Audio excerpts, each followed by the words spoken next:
ആശ്വാസം നേടാം. ഹൃത്തിനുള്ളിൽ ജീവൻ നൽകും വചനം, തിരുവചനം. പിതാവിൻ്റെയും പുത്രൻ്റെയും പരിശുദ്ധാത്മാവിൻ്റെയും നാമത്തിൽ ആമേൻ. ഈശോയിൽ സ്നേഹമുള്ള സഹോദരി സഹോദരന്മാരെ,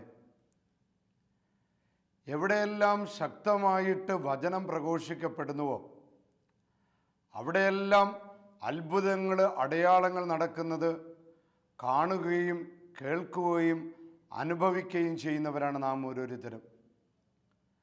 രോഗശാന്തിയുടെ അനുഭവങ്ങൾ, വിടുതലിൻ്റെ അനുഭവങ്ങൾ, ആധുനിക ലോകത്ത് ദൈവത്തിൻ്റെ വചനം വളരെ ശക്തമായിട്ട് പ്രഘോഷിക്കപ്പെടുമ്പോൾ അവിടെ അടയാളങ്ങളിലൂടെ, അത്ഭുതങ്ങളിലൂടെ സംസാരിക്കുന്ന ദൈവത്തെ നാം കണ്ടുമുട്ടുന്നു.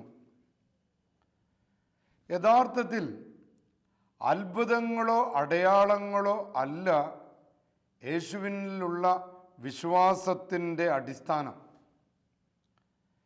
യേശുവിൽ വിശ്വസിക്കുന്നതിന് കാരണം ഈശോ പ്രവർത്തിക്കുന്ന അത്ഭുതങ്ങളോ അടയാളങ്ങളോ അല്ല. മറിച്ച് നമ്മുടെ ബഹുമാനപ്പെട്ട ഷെവലിയർ ബെന്നി പുന്നത്തറ സാറ് ഇങ്ങനെ എഴുതുന്നുണ്ട്: എങ്കിലും ദൃഢമായ വിശ്വാസം നമ്മെ അത്ഭുതങ്ങൾ നിറഞ്ഞ, അടയാളങ്ങൾ നിറഞ്ഞ ഒരു ജീവിതത്തിലേക്ക് നമ്മെ നയിക്കും. അപ്പം നമ്മുടെ വിശ്വാസത്തിൻ്റെ അടിസ്ഥാനം അത്ഭുതങ്ങളോ അടയാളങ്ങളോ അല്ല. നേരെ മറിച്ച് ദൃഢമായ വിശ്വാസമുള്ള ഒരു വ്യക്തി തൻ്റെ ജീവിതത്തിൽ അടയാളങ്ങളും അത്ഭുതങ്ങളും കാണും. വിശ്വാസം നമ്മുടെ ശക്തിയായിട്ട്, ദൃഢമായ വിശ്വാസം ഒരു ക്രിസ്ത്യാനിയുടെ അല്ലെങ്കിൽ യേശുവിൽ വിശ്വസിക്കുന്ന ഒരുവൻ്റെ ജീവിതത്തിൽ ശക്തിയായിട്ട് പ്രവർത്തിക്കുമ്പോഴാണ് അവൻ്റെ ജീവിതത്തിൽ ദൈവത്തിൻ്റെ അസാധാരണമായ ഇടപെടലുകൾ ദർശിക്കാൻ സാധിക്കുന്നത്. കാരണം ഒരു വിശ്വാസി തൻ്റെ ജീവിത പ്രതിസന്ധികളിൽ, തൻ്റെ രോഗങ്ങളിൽ, തൻ്റെ കഷ്ടതകളിൽ ദൈവത്തിൽ പൂർണ്ണമായിട്ട് ആശ്രയിക്കുന്നു.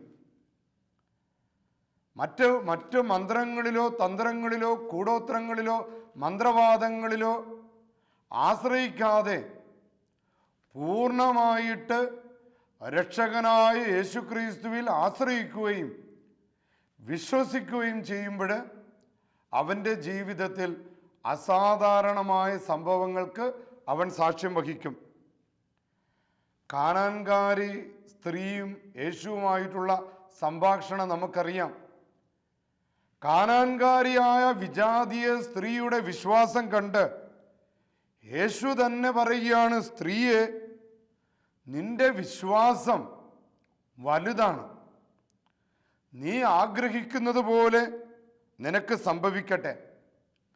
ആ സമയം മുതൽ അവളുടെ പുത്രി സൗഖ്യമുള്ളവളായി. അപ്പോൾ നാം രോഗശാന്തിക്ക് വേണ്ടി പ്രാർത്ഥിക്കുന്നവരാണ്. നമ്മുടെ ജീവിതത്തിൽ നിന്ന് ബന്ധനങ്ങൾ വിട്ടുപോകട്ടെ, ബാധകൾ വിട്ടുപോകട്ടെ, കടബാധ്യതകൾ വിട്ടുപോകട്ടെ, അപകടങ്ങൾ വിട്ടുപോകട്ടെ എന്ന് പ്രാർത്ഥിക്കുന്നവരാണ്. നമ്മുടെ വിശ്വാസം കണ്ട് ദൈവത്തിൻ്റെ പുത്രൻ, ജീവിക്കുന്ന കർത്താവായ ഈശോയുടെ സ്വരം നമ്മുടെ കാതുകളിൽ മുഴങ്ങണം. മകനെ, മകളെ, നിന്റെ വിശ്വാസം വളരെ വലുതാണ്. നീ ആഗ്രഹിക്കുന്നത്, നീ പ്രാർത്ഥിക്കുന്നത് നിന്റെ ജീവിതത്തിൽ ഇപ്പോൾ സംഭവിക്കട്ടെ. മറ്റൊരവസരത്തിൽ ലൂക്കായുടെ സുവിശേഷം 5-ാം അധ്യായം 17-ാം വാക്യം ഇങ്ങനെ പഠിപ്പിക്കുന്നുണ്ട്: രോഗികൾക്ക് സൗഖ്യം കൊടുക്കുവാനുള്ള ശക്തി യേശുവിനുണ്ടായിരുന്നു. ദൈവാത്മാവിൻ്റെ ശക്തി, രോഗികൾക്ക് രോഗശാന്തി കൊടുക്കുവാനുള്ള ദൈവാത്മാവിൻ്റെ ശക്തി യേശുവിൻ്റെ മേലുണ്ടായിരുന്നു. ഈ ശക്തി ഉപയോഗിച്ചുകൊണ്ടാണ് ചെകിടന് കേൾവിശക്തി, കുരുടന് കാഴ്ചശക്തി, ചെകിടർക്ക് കേൾവിശക്തി കർത്താവ് കൊടുക്കുന്നത്. കർത്താവിൻ്റെ വചനപ്രഘോഷണത്തെ ശക്തിപ്പെടുത്തിയത് അടയാളങ്ങളിലൂടെ അത്ഭുതങ്ങളിലൂടെ ശക്തിപ്പെടുത്തിയത് യേശുവിലുള്ള ഈ ആത്മാവിൻ്റെ ശക്തിയാണ്. 5-ാമത്തെ ലൂക്കായുടെ സുവിശേഷം 5-ാം അധ്യായത്തിൽ നാം കാണുന്നുണ്ട്, ഒരു തളർവാദ രോഗിയെ കിടക്കയോടെ യേശുവിൻ്റെ അടുത്തേക്ക് കൊണ്ടുവരുന്നവർ. കാരണം യേശുക്രിസ്തുവിന് ഇവരെ എഴുന്നേൽപ്പിക്കാൻ സാധിക്കുമെന്ന് അവർ ദൃഢമായിട്ട് വിശ്വസിക്കുന്നു. അതുകൊണ്ടാണ് ആ കിടപ്പ് രോഗിയെ കിടക്കയോടുകൂടെ അവർ കൊണ്ടുവരുന്നത്. അവരുടെ വിശ്വാസം കണ്ട് യേശു പറഞ്ഞു, മനുഷ്യ, നിന്റെ പാപങ്ങൾ ക്ഷമിക്കപ്പെട്ടിരിക്കുന്നു, നിന്റെ ബന്ധനങ്ങൾ ബഹിഷ്കരിക്കപ്പെട്ടിരിക്കുന്നു, നിന്റെ തടസ്സങ്ങൾ മാറിയിരിക്കുന്നു, എഴുന്നേറ്റ് നടക്കാനാവാത്ത വിധം തളർന്നുപോയ അവസ്ഥകൾ നിന്നിൽ നിന്ന് വിട്ടുപോയിരിക്കുന്നു. വചനം പറയുന്നത് ആ നിമിഷം തളർവാദ രോഗി സുഖപ്പെട്ടുവെന്നാണ്. മറ്റൊരവസരത്തിൽ വിശ്വാസത്തെക്കുറിച്ച് വിചിന്തനം ചെയ്യുമ്പോൾ മത്തായിയുടെ സുവിശേഷം 8-ാം അധ്യായം 10-ാം വാക്യത്തിൽ ശതാധിപന്റെ വിശ്വാസത്തെ പ്രകീർത്തിക്കുന്ന കർത്താവിനെ നാം കണ്ടുമുട്ടുകയാണ്. ദൈവവചനങ്ങൾ മുതൽക്കൂട്ടില്ലാത്തവനായിരുന്നു ശതാധിപൻ. സങ്കീർത്തനങ്ങളോ സുഭാഷിതങ്ങളോ പഴയ നിയമങ്ങളോ പുതിയ നിയമങ്ങളോ കൈമുതലില്ലാതിരുന്ന ശതാധിപന്റെ വിശ്വാസം കണ്ട് യേശു തന്നെ ആ വ്യക്തിയെ അനുമോദിച്ചുകൊണ്ട് പറയുകയാണ്, ഇതുപോലുള്ള വിശ്വാസം ഇസ്രയേലിൽ പോലും കണ്ടിട്ടില്ല. ഇന്ന് നമ്മുടെ ചുറ്റും ഒരുപാട് അക്രൈസ്തവ സഹോദരങ്ങള് പരിശുദ്ധ കുർബാന എടുത്ത് ഉയർത്തുമ്പോൾ അപ്പത്തിൻ്റെ രൂപത്തെ അല്ല അവർ കാണുന്നത്. അവർ സത്യമായിട്ടും കർത്താവായ യേശുക്രിസ്തുവിനെ അപ്പത്തിൻ്റെ രൂപത്തിൽ അവർ കാണുകയാണ്. അവർ ഓടി വന്ന് പറയും, അച്ഛൻ അപ്പം എടുത്ത് ഉയർത്തിയ സമയത്ത് ഞങ്ങൾ അപ്പത്തെ അല്ല കണ്ടത്, യേശുവിനെയാണ് ഞങ്ങൾ കണ്ടത്. ഇതാ ശതാധിപനെ പ്രകീർത്തിച്ചുകൊണ്ട് ഈശോ പറയുകയാണ്, ഇസ്രയേലിൽ പോലും ഇതേപോലൊരു വിശ്വാസം കണ്ടിട്ടില്ല. നീ വിശ്വസിക്കുന്നത് പോലെ നിനക്ക് സംഭവിക്കട്ടെ. ഇന്ന് നാം വിശ്വസിക്കുകയാണ്, എൻ്റെ ജീവിത പ്രതിസന്ധിക്ക്, എൻ്റെ പ്രശ്നങ്ങൾക്ക് ഉത്തരം കർത്താവായ യേശു നൽകും. തൊഴിലില്ലായ്മയ്ക്ക്, എൻ്റെ കുടുംബത്തിലെ കലഹത്തിൻ്റെ ദുരാത്മാവ് പിടിമുറുക്കിയപ്പോൾ, ഭർത്താവിൻ്റെ മദ്യപാനം മൂലം തളർന്നിരിക്കുന്ന അവസ്ഥയിൽ, മക്കളുടെ ക്രമം തെറ്റിയുള്ള ജീവിതത്തിൽ തളർന്നു പോയിരിക്കുന്ന അവസ്ഥയിൽ മറ്റൊന്നിനുമല്ല ആശ്വാസം തരാൻ സാധിക്കുക, കർത്താവായ യേശുവിലുള്ള ദൃഢമായ വിശ്വാസമാണ്. മറ്റൊരവസരത്തിൽ മർക്കോസിന്റെ സുവിശേഷം 5-ാം അധ്യായം 34-ാമത്തെ വാക്യത്തിൽ 12 വർഷമായി രക്തസ്രാവം എന്ന ആ രോഗാവസ്ഥയുള്ള സ്ത്രീ, അവളുടെ വിശ്വാസം കണ്ട് ഈശോ പറയുകയാണ്, മകളെ, നിന്റെ വിശ്വാസം നിന്നെ രക്ഷിച്ചിരിക്കുകയാണ്. ഇന്ന് പല ധ്യാനഗുരുക്കന്മാർ തീഷ്ണതയോടെ വചനം പ്രസംഗിക്കുന്ന പല ശുശ്രൂഷകരും സാക്ഷ്യം നൽകുന്നതാണ്.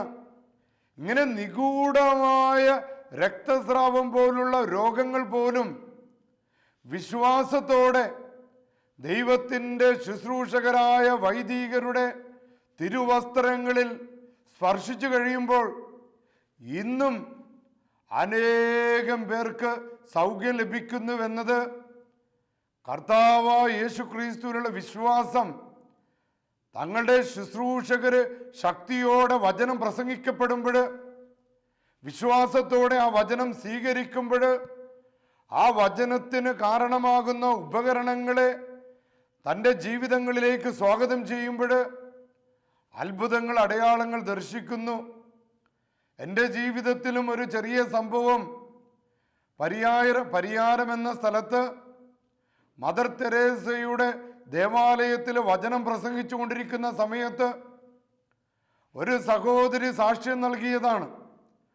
ഏറ്റവും അവസാനത്തെ ബന്ധന പ്രാർത്ഥനയുടെ ദിവസം അച്ഛൻ വെള്ളം തളിക്കുമ്പോൾ ഞാൻ അദ്ദേഹത്തിൻ്റെ ഉറാലയിൽ വിശുദ്ധ വസ്ത്രത്തിൽ സ്പർശിക്കുമ്പോൾ വർഷങ്ങളായുള്ള എൻ്റെ രക്തസ്രാവം വിട്ടുപോകുമെന്ന് വിശ്വസിച്ചു പ്രാർത്ഥിച്ച സഹോദരി ആ ഉറാലയിൽ വിശ്വാസത്തോടെ പ്രാർത്ഥിച്ചപ്പോൾ 2000 വർഷങ്ങൾക്കപ്പുറം കർത്താവ് യേശുക്രിസ്തുവിൻ്റെ തിരുവസ്ത്രത്തിൽ സ്പർശിച്ചപ്പോൾ 12 വർഷമായി രക്തസ്രാവം എന്ന രോഗം മൂലം കുടുംബ തകർച്ചയിൽ ജീവിത പ്രതിസന്ധിയിൽ അകപ്പെട്ട ആ മകൾക്ക് ലഭിച്ച സൗഖ്യം ഇന്നും സാധാരണക്കാരിൽ സാധാരണക്കാരായ യേശുവിൻ്റെ സുവിശേഷം പ്രസംഗിക്കുന്ന ശുശ്രൂഷകരെ അവരിലൂടെ കർത്താവ് അത്ഭുതങ്ങൾ തുടർന്നു കൊണ്ടുപോകുന്നു എന്നതിൻ്റെ ഒരു വലിയ അടയാളമായിരുന്നു. പരിയാരത്ത് ഒരു പാവപ്പെട്ട സഹോദരിയെ വർഷങ്ങളായുള്ള രക്തസ്രാവം എന്ന രോഗത്തിൽ നിന്ന് കർത്താവ് വിടുതൽ കൊടുത്തത്. പ്രിയപ്പെട്ട സഹോദരങ്ങളെ, വിശ്വാസത്തിൻ്റെ ആത്മാവ് നമ്മെ നിരന്തരം നയിക്കുമ്പോൾ ഒരു ജഡിക മനുഷ്യൻ കാണുന്നതിനപ്പുറം കാണാൻ, അതായത് ജഡിക മനുഷ്യൻ ഈ ലോകത്തെ കാണുന്നതിനപ്പുറം കാണാൻ, ഒരു ജഡിക മനുഷ്യൻ ഈ ലോകത്ത് കാണുന്നത് ഈ ലോകത്തിലെ സുഖങ്ങളും സാഹചര്യങ്ങളോടെയാണ്. അവന് പള്ളി വേണ്ട, അവന് വൈദികര് വേണ്ട, അവന് വചനം വേണ്ട, അവന് കൂദാശ വേണ്ട. എന്നാൽ വിശ്വാസിയായ ഒരു മനുഷ്യനെ വിശ്വാസം അവനെ നിരന്തരം നയിക്കുമ്പോൾ ഒരു ജഡിക മനുഷ്യൻ അപ്പുറം കാണാനും കേൾക്കാനും ഈ ലോകത്തിൻ്റെ മനുഷ്യൻ ഗ്രഹിക്കുന്നതിനപ്പുറം ഗ്രഹിക്കാനും ഒരു വിശ്വാസിക്ക് സാധിക്കുകയാണ്. അതുകൊണ്ടാണ് അവൻ്റെ ജീവിതത്തിൽ അത്ഭുതങ്ങൾ, അടയാളങ്ങൾ കാണാനും കേൾക്കാനും അനുഭവിക്കാനും സാധിക്കുന്നത്. അപ്പോൾ നമ്മുടെ വിശ്വാസത്തിന് അത്ഭുതങ്ങളും അടയാളങ്ങളും അതുകൊണ്ടല്ല നാം വിശ്വസിക്കുന്നത്. എന്നാൽ ഞാൻ ദൃഢമായി വിശ്വസിക്കുമ്പോൾ അടയാളങ്ങളും അത്ഭുതങ്ങളും എൻ്റെ ജീവിതത്തിലും എൻ്റെ ശുശ്രൂഷകളിലും അനുഭവവേദ്യമാകുന്നു എന്ന ഉദാഹരണമാണ് ഞാൻ പറയുന്നത്. ലൂക്കായുടെ സുവിശേഷം 17:6 നമ്മെ പഠിപ്പിക്കുന്നുണ്ട്, നിങ്ങൾക്ക് കടുകുമണിയോളം വിശ്വാസമുണ്ടെങ്കിൽ ഈ സിക്കമൂർ വൃക്ഷത്തോട് ചുവടോടെ ഇളകി കടലിൽ ചെന്ന് വീഴുക എന്ന് പറഞ്ഞാൽ അത് അപ്രകാരം സംഭവിക്കും. അപ്പോൾ വിശ്വാസമുണ്ടെങ്കിൽ നീ ആഗ്രഹിക്കുന്നത്, നീ പ്രാർത്ഥിക്കുന്നത് നിനക്ക് ലഭിക്കും. ഇത് യേശുക്രിസ്തുവിലുള്ള ദൃഢമായ വിശ്വാസമാണ്, പൂർണ്ണമായ സമർപ്പണമാണ്. നിന്റെ ജീവിത പ്രതിസന്ധികളെ തരണം ചെയ്യാനുള്ള ആത്മവിശ്വാസമാണ്, ധൈര്യമാണ് ഒരു വിശ്വാസിക്ക് ലഭിക്കുന്നത്. നേരത്തെ സൂചിപ്പിച്ചതുപോലെ കർത്താവിൻ്റെ സുവിശേഷം എവിടെയെല്ലാം ശക്തമായും തീക്ഷ്ണമായും പ്രഘോഷിക്കപ്പെടുന്നുവോ അവിടെയെല്ലാം അടയാളങ്ങളിലൂടെ, അത്ഭുതങ്ങളിലൂടെ ദൈവരാജ്യം, സ്വർഗരാജ്യം ഇടപെടുന്നു. നാം ഈ കാലഘട്ടത്തിൽ ജീവിക്കുമ്പോൾ ഒരു പെന്തക്കോസ്തയിൽ എന്ന പോലെ ദൈവത്തിൻ്റെ ശക്തി നമ്മളുടെ മേൽ ഇടപെടണം. നമ്മുടെ ആ ദൈവത്തിൻ്റെ ശക്തി നമ്മിലൂടെ വെളിപ്പെടുത്തപ്പെടണം. നമ്മുടെ രോഗങ്ങളിൽ, നമ്മുടെ കഷ്ടതകളിൽ, നമ്മുടെ കുടുംബ പ്രശ്നങ്ങളിൽ, നമ്മുടെ കടബാധ്യതകളിൽ, നമ്മുടെ മേലുള്ള ബന്ധനങ്ങളിൽ വിശ്വാസത്തോടെ കർത്താവിൽ ആശ്രയിക്കുമ്പോൾ കർത്താവ് ആ മേഖലകളിലെല്ലാം ഇടപെടുകയും നമുക്ക് ധൈര്യവും ആത്മവിശ്വാസവും ശക്തിയും നമുക്ക് ലഭിക്കും. കർത്താവിലുള്ള ദൃഢമായ വിശ്വാസം മറ്റെല്ലാറ്റിനെക്കാട്ടി ഉപരി നിന്നെ ആശ്വസിപ്പിക്കും, നിനക്കത് ആശ്രയമായിരിക്കും.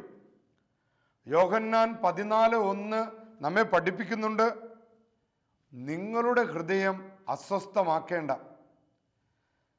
ദൈവത്തിൽ വിശ്വസിക്കുവിൻ, എന്നിലും വിശ്വസിക്കുവിൻ. അപ്പോൾ ഇന്ന് എൻ്റെ വചനം ശ്രവിക്കുന്ന ഈ ഷാലോം TV പ്രേക്ഷകര്, നമ്മളിൽ പലരും ഒത്തിരി അസ്വസ്ഥതയോടെയാണ് ഈ വചനം കേൾക്കുന്നത്. കാരണം അനവധിയായ പ്രശ്നങ്ങൾ നമുക്കുണ്ട്. എന്ത് ചെയ്യണമെന്നറിയാതെ വിറങ്ങലിച്ച് നിൽക്കുന്നവരാണ്. ആരോട് പറയും, ആരോട് ചോദിക്കും എന്നുള്ള ആ മാനസിക അവസ്ഥയിൽ ജീവിക്കുന്നവരാണ്. അവർക്ക് ആശ്വാസമായി, ശക്തിയായി യോഹന്നാന്റെ സുവിശേഷം 14:1 പഠിപ്പിക്കുകയാണ്, നിങ്ങളുടെ ഹൃദയം അസ്വസ്ഥമാക്കേണ്ട, നിങ്ങൾ നിരാശപ്പെടേണ്ട, നിങ്ങൾ ആത്മഹത്യയെക്കുറിച്ച് ചിന്തിക്കേണ്ട, നിങ്ങൾ ദൈവത്തിൽ വിശ്വസിക്കുവിൻ, എന്നിലും വിശ്വസിക്കുവിൻ. ഈ ദൃഢമായ ബോധ്യമുള്ള അനവധിയായ വിശുദ്ധർ നമുക്കുണ്ട്. തെക്കൻ ഇറ്റലിയിൽ കലാബ്രിയയിലേക്ക് ചെല്ലുമ്പോൾ, നേപ്പിൾസ് കഴിയുമ്പോഴുള്ള ഒരു വലിയ പട്ടണമാണ് പവോള. അവിടെ ജീവിച്ചിരുന്ന വിശുദ്ധ ഫ്രാൻസിസിനെ കുറിച്ച് മരിച്ചവർ ഉയർപ്പിച്ചവർ എന്ന ആൻസിമോൾ ജോസഫിൻ്റെ പുസ്തകത്തിൽ ആ വിശുദ്ധനെ കുറിച്ച് ഒരു കഥ പറയുന്നുണ്ട്, ഒരു സംഭവം പറയുന്നുണ്ട്.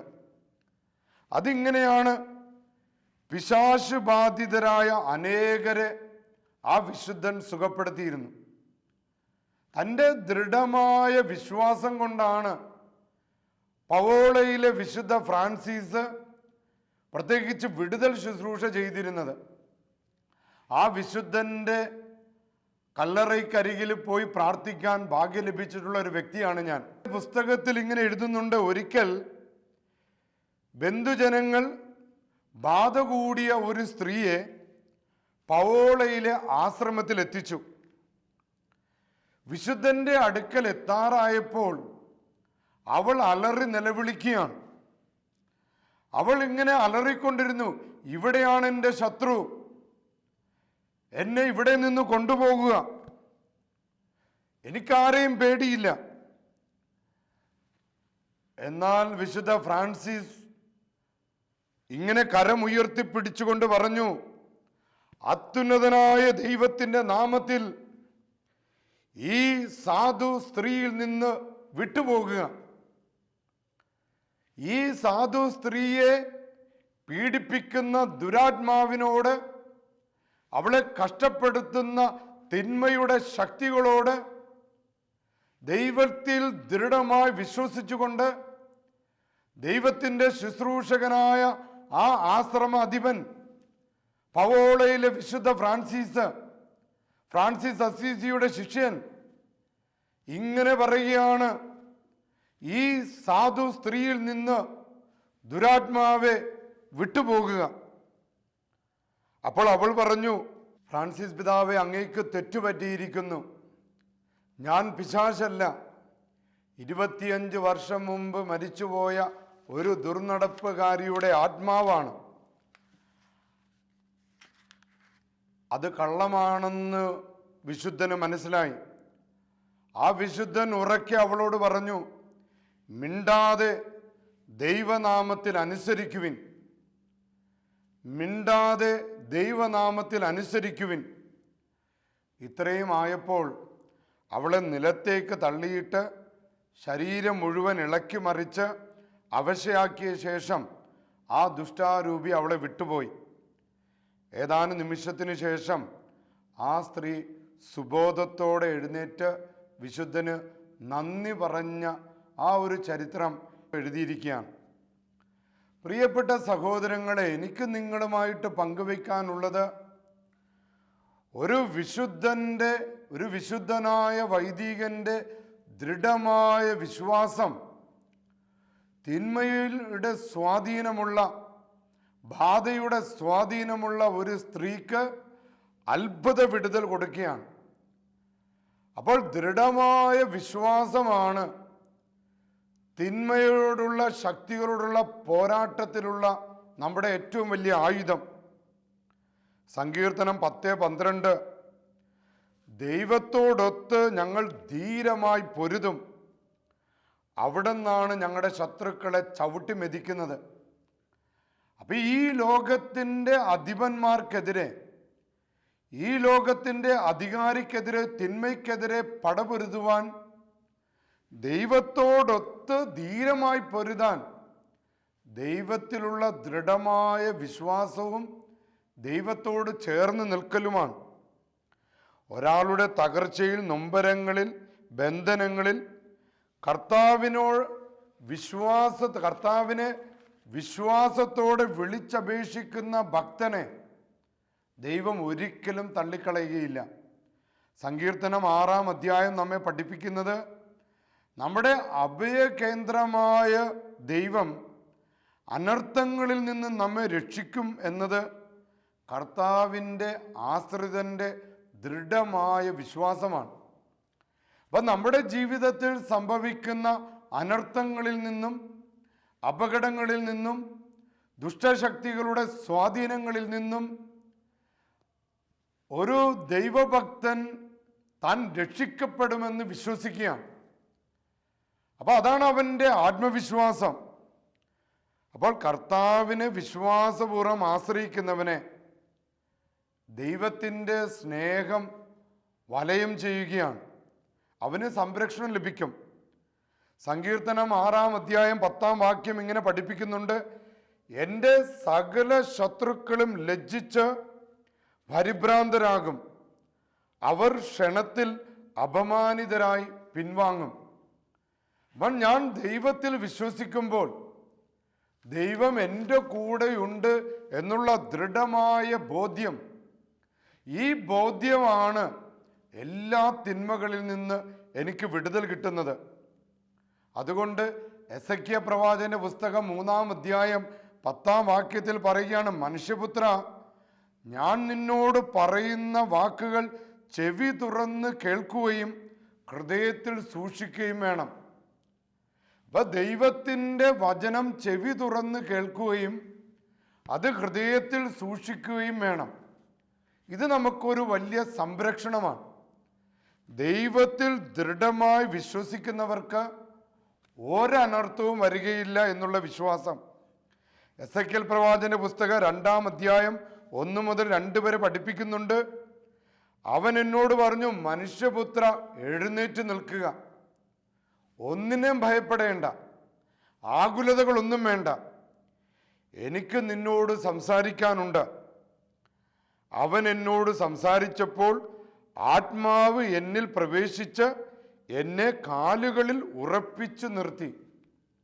അപ്പൊ ദൈവം എന്നോട് സംസാരിച്ചപ്പോൾ, ദൈവകൽപ്പനകൾക്ക് ഞാൻ എൻ്റെ ചെവി കൊടുത്തപ്പോൾ, ദൈവത്തിൻ്റെ തിരുവിഷ്ടത്തിന് ഞാൻ എന്നെ തന്നെ വിട്ടുകൊടുത്തപ്പോൾ, ദൈവത്തിൽ ഞാൻ ആശ്രയിച്ചപ്പോൾ, ദൈവത്തിൽ ഞാൻ ദൃഢമായി വിശ്വസിച്ചപ്പോൾ, ദൈവത്തിൻ്റെ ആത്മാവ് എന്നിലേക്ക് ആവഹിക്കുകയും എൻ്റെ കാലുകളിൽ, എൻ്റെ ജീവിത സാഹചര്യങ്ങളിൽ ഞാൻ പതറിപ്പോകുന്ന നിമിഷങ്ങളിൽ എൻ്റെ കാലുകൾക്ക് ബലവും, എൻ്റെ ആത്മാവിന് ശക്തിയും, എൻ്റെ ജീവിതത്തിന് ശക്തിയുമായി ദൈവത്തിൻ്റെ വചനവും, ദൈവത്തിൻ്റെ ആത്മാവും, ദൈവത്തിൻ്റെ സ്നേഹവും എൻ്റെ കൂടെ ഉണ്ടായി.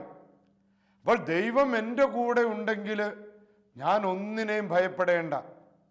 പ്രിയപ്പെട്ട സഹോദരങ്ങളെ, ഈ വചനം, തിരുവചനം എന്ന ശുശ്രൂഷയിൽ പങ്കെടുക്കുന്ന എൻ്റെ സഹോദരങ്ങളെ, ദൃഢമായ വിശ്വാസത്തോടെ കർത്താവിൽ ആശ്രയിക്കുക. അച്ഛന് ലഭിച്ച പൗരോഹിത്യത്തിൻ്റെ അധികാരത്താൽ ഈ നിമിഷം കർത്താവായ യേശുക്രിസ്തുവിൽ വിശ്വസിക്കുന്ന മക്കളുടെ മേല്, അവരുടെ മേലുള്ള എല്ലാ തിന്മകളെയും in the name of my priesthood I rebuke and I command every spirit of evil to depart from these people. യേശുവിൻ്റെ നാമത്തിൽ ഈ വചനം, തിരുവചനം കേൾക്കുന്ന എല്ലാ ദൈവമക്കളുടെ മേലിൽ നിന്ന് തിന്മകളുടെ സ്വാധീനങ്ങൾ ബഹിഷ്കരിക്കപ്പെടട്ടെ. അന്ധകാര ശക്തികൾ കർത്താവായ യേശുക്രിസ്തുവിലുള്ള വിശ്വാസത്താൽ നിങ്ങളിൽ നിന്നും വിട്ടുപോകട്ടെ. ബന്ധനം അഴിയട്ടെ, തിന്മകൾ ബഹിഷ്കരിക്കപ്പെടട്ടെ, രോഗപീഠകൾ വിട്ടുപോകട്ടെ. കർത്താവായ യേശു ക്രിസ്തുവിന്റെ നാമത്താൽ, കത്തോലിക്ക സഭയുടെ നാമത്താൽ, പരിശുദ്ധ കുർബാനയുടെ നാമത്താൽ ശക്തനായ ദൈവത്തിൻ്റെ കരം നിങ്ങളുടെ മേൽ ഉണ്ടാകട്ടെ. എല്ലാ തിന്മകളും ബഹിഷ്കരിക്കപ്പെടട്ടെ. പിതാവിൻ്റെയും പുത്രൻ്റെയും പരിശുദ്ധാത്മാവിൻ്റെ നാമത്തിൽ നിങ്ങൾ അനുഗ്രഹിക്കപ്പെടട്ടെ.